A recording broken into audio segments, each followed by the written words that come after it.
So, good afternoon, everybody. I am Dr. Abhishek Singh from Muljibai Patel Urological Hospital, and greetings to you from Nadyad. Over the period of next 25 to 30 minutes, I would be speaking on fellowship options after DNB and MCH, options and prospects. I have nothing to disclose. Coaches and arenas have made difference in lives of the people, the stalwarts, the star that we appreciate, that we worship. Can you imagine Sachin Tendulkar without Ramakant Achrekar and without Shivaji Park? What would have Serena Williams been without Roger Williams? Or can you still think about PV Sindhu without Pulela Gopichand? It is appropriately said that every person has five most strong influences in life, and that shapes up what he does. So, fellowship gives you an opportunity, or further training gives you an opportunity to surround yourself with people who can potentially shape your life in a way that will help you to travel through 35 or 40 years of your surgical career. Onto the right top of my screen, the emblem shows networking. Networking is what will help you get a fellowship, and this networking eventually will take you forward in life. To the right corner of the screen is the social media, which is an important tool in training, or at least giving you opportunities and avenues to understand how fellowship works. Yesterday, Patrick Walsh inspired all of us through social media. Some days back, similarly, Ralph Kleeman had done. So this shrinking world gives us an opportunity to understand fellowships better. If you go through the subspecialties that are available to a urologist today, they include uro-oncology, robotic and laparoscopic urology, renal transplantation, female urology, reconstructive urology, endourology, andrology, and pediatric urology. The opportunities in India include uro-oncology, robotic laparoscopic urology, renal transplantation. The opportunity for female urology is less, though it is there. Reconstructive urology, endourology, andrology, and pediatric urology. Dedicated fellowships for andrology are very less. So if you were to start training in andrology, the best thing that you could do is attend the 4-day training program at Nadyad under mentorship of Dr. Rupin Shah. This will enable you to do office andrology, though would not make you an accomplished operative andrologist. I start with the robotic urology. Vattikuti Foundation has enabled 4 fellowships across the country. The first one at Kokilaben Ambani Hospital under the guidance of Dr. T.B. Yuvraj. The second one is at Max Super Speciality Hospital under the guidance of Dr. Gagan Gautam. The third one is at the Medanta Institute of Robotic Surgery under guidance of Dr. Rajesh Alawat. And the fourth one under the training mentorship of Dr. Sudhir Rawal at Rajiv Gandhi Cancer Institute. How do you get it? So the application process typically starts towards the end of the year, November, December. You apply to the Vattikuti Foundation with a letter of recommendation and CV. This year the deadline was 7th Feb. You can expect a stipend of about ₹1,00,000, and in the application you have to mention the institute of your choice. Another fellowship for uro-oncology and robotic surgery is available with Dr. S.K. Raghunath at HCG Hospital, Bangalore. The duration is about 18 months. It is affiliated to Siddhartha University. They admit 2 candidates per year. It is based on letter of intent, CV, and personal interview. It is soon going to be affiliated with Royal College of Surgeons. It is a hands-on fellowship and one of the most sought out of after fellowships in the country today. We have 2 prime fellowships for reconstructive urology in Western India. Both are Maharashtra University of Health Science accredited, one with Dr. Sanjay Kulkarni at Kulkarni Institute of Urology, Pune, and the second one is at Varna Institute of Urology, Kolhapur, under the mentorship of Dr. Rajiv Kore. The process is that you apply through the university and then get into the programs. The other way around, if you start working with these mentors by approaching them directly, they will themselves absorb you through the university program for the next year or so. So that is another way of getting into these particular fellowships. Another fellowship in the South India in laparoscopic urology. So now coming to laparoscopic urology, one of the most sought after fellowships is run by Dr. George P. Abraham at the Lakeshore Hospital. It is a 6 months duration fellowship, and 4 candidates are taken per year. And you get trained into 3D laparoscopy as well as the routine laparoscopy. And now they've also started training in flexible ureteroscopies. Another fellowship in laparoscopy, which is recognized by Maharashtra University of Health Sciences, is at the ACE Hospital in Pune under the guidance of Dr. Suresh Patankar. The application process is you go through the university and then you get selected. That is one way. Again, the other way is that you approach Dr. Patankar directly, start to work with him, and then you can go through the university again. Coming to a combined fellowship of laparoscopy, robotic, and endourology. This is available at Nadiad under the program directorship of Dr. Ravindra Sabnis. It is one of the two fellowships in the country which are accredited by World Endourology Society. It is a 2-year duration fellowship, and the applications are to be made to the program director directly with a letter of interest and CV. A stipend is on offer. Mujibhai Patel Urological Hospital also offers a SIU fellowship, which is 6 months duration. It is given most often than not to foreign nationals, and it is a more observers fellowship rather than a hands-on fellowship, the one which is 6 months duration. A combined fellowship of laparoscopy, PCNL, and RIRS is available at Preeti Hospital under the mentorship of Dr. Chandramohan Vaddi. And a stipend is given during this fellowship. It's a 6-month duration fellowship. Another combined fellowship, this is also laparoscopic robotic and endourology fellowship at the Safdarjung Hospital under mentorship of Dr. Anup Kumar. It is recognized by World Endourology Society. It is a 2-year fellowship. Directly, program director can be approached with a letter of intent and a curriculum vitae. Stipend is on offer. Coming to postdoctoral fellowship, which are available in pediatric urology. So this is the most sought after pediatric urology fellowship available at SGPGI under program directorship of Dr. Ansari for a 1-year duration. And the applications are to be made to registrar SGPGI. You'll have to keep an eye on the advertisements. It is usually during the beginning of the year that you see this advertisement. Another postdoctoral fellowship is available in renal transplantation at SGPGI. The application process is same, and the program director for it is Dr. Anish Srivastava. It is 1-year duration, and you have to apply with your CV and curriculum vitae. And it is an interview-based procedure of selection.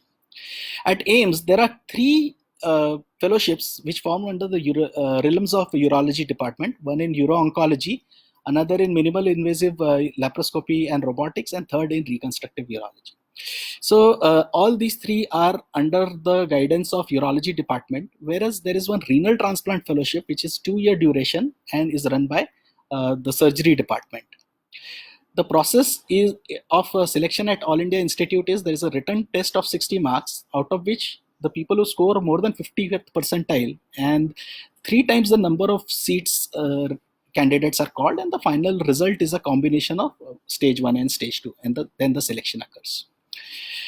The 2 prime uro-oncology fellowships, these are not dedicated robotic fellowships, but they are uro-oncology fellowships. One at Tata Memorial Hospital, which is actually also recognized by Homi Bhabha National Institute. They admit candidates every year. It is based on letter of intent, CV, and personal interview, and headed by Dr. Ganesh Bakshi at the moment. Amrita Hospital, Kochi has a uro-oncology fellowship under the guidance of Dr. Jinil Kumar, and the process is same as Tata Memorial Hospitals. At Max Hospital, New Delhi, you can get a lab and robotic combined fellowship of 1 to 2 year duration. The application is invited every year. It is based on letter of intent, CV, and personal interview. Endourology fellowship at the Global Rainbow Hospital is available under the guidance of Dr. Madhusudan Agrawal. It is 1 year duration, and applications are invited every year. It is based on letter of intent, CV, and personal interview.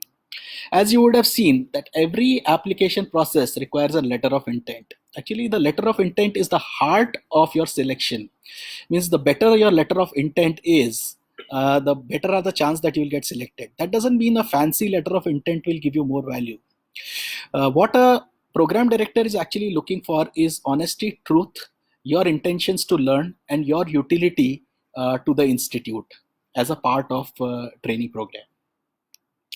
There are two female urology fellowships available in India. One is at KIMS Hospital, Hyderabad. This is 1 year duration and you have to serve a year's bond. A stipend is 40,000 rupees, and the program director is Dr. Anuradha Konduri. It is a slightly more gynec oriented fellowship. And for a urologist to get into it is slightly difficult. But I know Dr. Harsha, who recently joined this fellowship. At All India Institute, there is a similar fellowship, but it is entrance based and it is under the realms of gynecology department. Now coming to some international fellowships. So World Endourology Fellowships, they are 2 year fellowships or 1 year fellowships. They are combined as a lab robot or purely stone or endourology, and there can be a single year advanced clinical training program. There are about 40 centers across North America, and for all the American centers, you have to make an application through World Endourology Society and have to clear MLE. But look at the other about 15 fellowships which are outside the North America. They do not require you to clear MLE, and you could very well do this fellowship. Now, coming to fellowships in North America, say consider if you want to be a reconstructive surgeon and go to North America. The process is you write your MLE, go for a AUA match, and then apply to the program director by CV and letter of intent. Here, the letter of intent is extremely important. Another important thing is letter of recommendation. If you know the program director upfront, it really helps. There are only two sites for GURS fellowship outside North America, and one is at Dr. Kulkarni's Institute in Pune, and another one is at South America, which do not require MLE. Then Society of Uro-Oncology, again this is an American fellowship. So there are 34 centers in North America. MLE is required, and a match process, you apply by a match process. Match process helps you get admission into this particular fellowships. And if you go onto the AUA website, you can see the match timeline for every year. This match timeline keeps changing, and you have to have a sharp eye on the match timeline, because you will be applying for at least 2 or 3 years ahead of time. So like in 20, you would be probably applying for 23. Then for female urology fellowships are similar. Female urology fellowships are also available, but then MLE is required and you have to go via AUA match. This was about the fellowships in US. You can look at fellowships in UK also. So this is a royal. These are the Royal College clinical fellowship programs. They are approved by Royal College of Surgeons and Bows. They started in 2012. You have to clear IELTS and OET tests. The applications can be directly made to the program director, but the question is, how do you get to program directors? On various national and international forums, whenever you meet a program director, just try to talk to him and try to put your point of view across. If your ideology and the director's ideology match, he'll definitely get a chance. I know of a situation recently that a mentor was here in India, and one of our trainees met him and subsequently got a chance to go there. Then UK-based system also offers fellowships in female functional urology, kidney transplantation, robotic urology, and uro-oncology. These are the names of the hospitals which actually offer them. So having understood UK, first I'll talk about short-term fellowships, then a few more long-term fellowships. So there are people like me who were trained in India and did their fellowship in India, and they want some international exposure. So how do we get that? World Endourology Society actually offers 4 fellowships every year, 2 for people in the clinical realms and 2 for people in only academic realms. The application is done with CV, letter of intent, and letter of support from your program director. It is a 4 to 6 weeks duration fellowship with a $5,000 grant. Every year, 4 people are selected. I had an opportunity to go to Dr. Gill and Dr. Vipul Patel during the course of this fellowship. Another short-term fellowship, or the most popular short-term fellowship, is the IAUA Chakraborty Fellowship. The one is there are two seats every year. One is dedicated to pediatric urology, another to a subspecialty. You apply through the AUA website, which connects you to the IAUA website. It requires a letter of intent, letter of clearance from your chairman, and CV. Here, I would say the letter of intent is the most important thing. The best known minds in our country are actually Chakravarti Fellowship trained. So you look at Dr.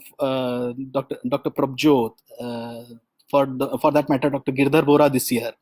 They are the best known minds in the country. Dr. Arvind Ganpule from our institute and my mentor, he got the Chakravarti Fellowship. So they are the most striking and the most conspicuous short-term fellowship that one can get.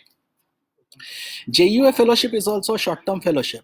For this, you apply to JUA. The grant of about 1.5 to 3 lakhs yen is available, and the duration is about 1 to 3 months. You apply with a CV and letter of intent. And I had an opportunity to go to Dr. Wataru Obara. He is an excellent mentor and had a great time learning with him. The issue with the Japanese fellowship is you cannot choose a center. Sometimes language and food may be an issue when you go to Japan. But then some of the most wonderful people that I know have been to JUA fellowship. So like Dr. Ravi Mohan from PGI Chandigarh, and then again Dr. Girdhar Bora and Dr. Tarun Javli from Bangalore. These all are the people who have been to JUA as a fellow. International short-term fellowship also includes the European Urology Scholarship Program. The application deadline is 1st January, 1st May, 1st September. There are short clinical visits of 4 to 6 months. They require CV, letter of intent, letter of support from the chairman. But here the difference is you first apply to the center. The center invites you, and then you apply to the European Urology Program. And then you get a grant of £3,000. It is about 6 to 12 weeks. And one important criteria for this fellowship is you should have at least 3 PubMed Index publication. To another short-term fellowship is that UAA fellowship. It is a 2 to 4 week fellowship. You apply to a center in Asia first and then apply to UAA for a grant. That is Urology Association of Asia. CV and letter of recommendation is required. Another important thing is that UAA Young Urologist Fellowship. This is just a fellowship that allows you to attend UAA and nothing beyond it. But it is very important because it is a very good networking platform. So this year the last date was 1st May, and you have to apply 1 month in advance of this deadline to USI, because USI will approve, then only the ball gets rolling. So application for UAA Young Urologist Fellowship is made to USI. Then there are short-term SIU fellowship, which range from 6 weeks to 6 months. You first become a SIU member, then with the CV and LOR make an application. MPUH is a recognized center for this fellowship in India. Another SIU fellowship which is recognized is at the University of Minnesota. This is a 3-month duration fellowship for which you get a grant of $3,000. It is SIU Liu Feng International Pediatric Urology Fellowship. So for those who are interested in pediatric urology, this is a very, very good scholarship. Now coming to another full-time or clinical or hands-on fellowships. So there are some opportunities in Singapore. Basically 3 hospitals like Tang Tok Seng Hospital, where Dr. Himesh Gandhi, who practices in Pune, trained, Singapore General Hospital, and then NUH Hospital. Dr. Pramod from Hyderabad is trained from NUH Hospital, Singapore. You have to have a MCI recognized degree, and then you can make this application, which is in a form of an email, and then they have a video conference interview for you, and then things proceed. It is a 1-year duration fellowship, and the stipend is about 2,500 Singapore dollars. The position in these 3 hospitals keep changing, so you have to be in touch with the hospital. Another important thing is whenever you get some domestic fellowship which gives you an opportunity to go to Singapore as a visitor, that is the time to explore whether you can come there as a clinical fellow. So opportunities in Australia, 2 major centers, that is Royal Melbourne Hospital and Royal Adelaide Hospital, have fellowships which offer clinical training to international fellows. A 1-year uro-oncology fellowship is on offer in both the centers. The mentor at Royal Melbourne Hospital is Dr. Declan Murphy. You apply with the email, CV, and letter of intent. The center at Royal Melbourne Hospital is really a popular center with lot of case volume. Their research outlook is extremely robust, and we all know the kind of work Dr. Declan Murphy does. We've seen his work in PSMA PETs, so that is also a very, very good opportunity. Now, coming to centers that offer just 1 week training programs, if you're interested in robotic program. So Atlas program at the Roosevelt Center, Roosevelt Park Cancer Center at Buffalo, it offers a 1 week training program under the mentorship of Dr. Khurshid Guru. A similar program is also available with Dr. Alex Motri at the Orsi Academy in Belgium. Then Dr. Declan Murphy offers a small fellowship, which is just a small robotic training for a week in the Melbourne Hospital. The Global Robotic Institute at Celebrations USA, under mentorship of Dr. Vipul Patel, also offers this 5 to 7 day course. So there are a few important USI fellowship for residents. Why am I talking about them in a post-doctoral setting? I'm talking about them because GM Phadke Traveling Fellowship, which allows you to go to people within the country, international fellowships that are offered, including the AUA Fellowship, Europe, Singapore, Laos, and Nepal. Actually, these fellowships are the stepping stones, or they decide what actually you would do as a fellow when you train out. So I got the GM Phadke Traveling Fellowship, and then I decided to go to George P. Abraham, where I developed interest in minimal access surgery. If you look at Dr. Himesh Gandhi, he went to Singapore as an international fellow resident, and then he developed the interest in robotics, and then decided to join the Teng's Hospital in Singapore. So if you happen to get one of these fellowships, you have an opportunity to interact with people. I also can remember Dr. Sohrab Arora. He was one of the AUA fellows, and he got the AUA residence fellow in 2014 and 15, and now he is in Detroit. So these opportunities give you the exposure which you can cash on, and they are an extremely robust way to get the networking going. So USI will soon have their own fellowship. They've already started calling for applications from center. In few months, we shall have a list of USI accredited fellowships. Watch out USI website for details in coming months. Another important aspect of my talk was, what are the opportunities? The opportunities of becoming an assistant professor versus doing a fellowship. They are probably two different pathways. University or government organization may not take into account your fellowship teaching experience. Subspecialization sometimes becomes difficult at an assistant professor level. Though in designation, assistant professors and fellows are almost the same level. But then you cannot equate them in the sense that one is a more academic position, which will help you go up the academic ladder, and the fellowship will help you basically garner skills which will help you get a job into probably corporates or bigger trust hospitals. So what are the prospects? After discussing the opportunities, it is very important to discuss the prospects. The important thing is we see three very famous gentlemen from our country. To the left corner is Dr. Arvind Ganpule, who did his World Endourology Fellowship from MPUH Nadiad, and now he is a vice chairman here. On the top is Dr. Gagan Gautam. He is trained in robotics from Chicago, and now he is the program director at Max Hospital. So these are two diametric results of a fellowship. One person has totally gone into a corporate world. The other person has gone into a trust kind of a model. And in the center, we see Dr. Rajesh Kukreja. He is also World Endourology Fellow, and he is taken a third path. He is doing a private practice, and the private practice is extremely successful. So what is, though all these three gentlemen have totally different dimensions to the kind of approach they have had to their careers after finishing their fellowship, but one thing is common in them, is that they are doing very well in their career. So fellowships may help you get a job with corporates. It increases visibility, helps you set up a subspecialty practice. It helps you climb the academic ladder if you're interested in, and eventually it helps you to become an authority on a particular subject.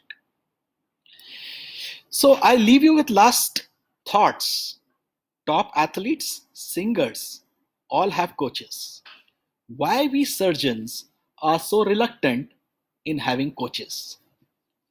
I insist that all urologies after training should have coaches who can train them into a subspecialty, into a fellowship, which will be the future. I wish you all a very good luck. Thank you for a patient listening. So I have a few questions that I'll answer. So how many? So what is a letter of intent? Somebody asked me what is a letter of intent. Basically, letter of intent is your letter of purpose. So if somebody asks that Dr. Abhishek Singh, you are applying for a robotic fellowship at Mulji Patel Urological Hospital. May I know the reason why do you want to do it? So this particular letter should clearly identify your purpose. So how do you write it? The first thing is you identify your subspecialty. Say it is uro-oncology. I want to do, I ever since I joined urology, I wanted to be a uro-oncologist. Why I wanted to be a uro-oncologist? Because I see the problem, I see the unsolved problems of the patient. I see that sometimes the biology of the disease is greater than the surgeon. I have an intent to train and to overcome the problems of the biology of the disease. So this is how you can approach. The other factor that you can write is that you are working in a tier 2 city in a country like India, where the facilities for the uro-oncology are limited. So I want to develop a uro-oncology practice in a tier 2 city. So points like these should make your letter of intent. Then is your letter of recommendation. Letter of recommendation is something that your teacher writes for you. So, like I would go and ask Dr. Sabnis or Dr. Desai to write a letter of recommendation for me that I am a person who has reasonable values. I am reasonably honest, and if given an opportunity, I would be able to perform the given task with honesty. So things like this. Now, letter of recommendation, by and large, is to be written by your mentor only, but there can be a situation where your mentor asks you to write a letter and then he would just furnish it for you. In that case, make sure that this letter of recommendation brings out your salient qualities. Okay. So how many publications do you need? So there is no limit to publications that you need. The more the merrier. I would say to start up at least three. More than five would get you going, and more than 10 you will be able to apply for any fellowships. In all the publications, you don't have to be the first author. You can be a second author in the other publications, but it is better to have three publications or 3 to 5 publications as a first author. So online urology courses in India and abroad. So online courses, yeah, they are a good model for somebody who's already initiated into a particular course.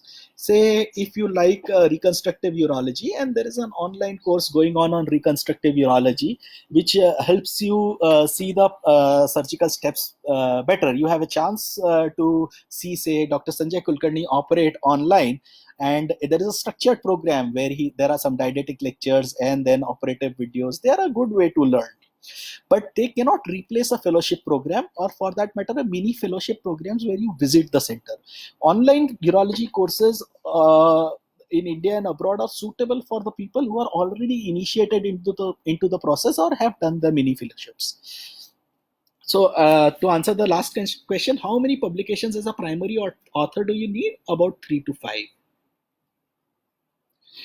So with that, I would conclude my talk. I thank Dr. Nitesh Jain and ULTO for this wonderful opportunities.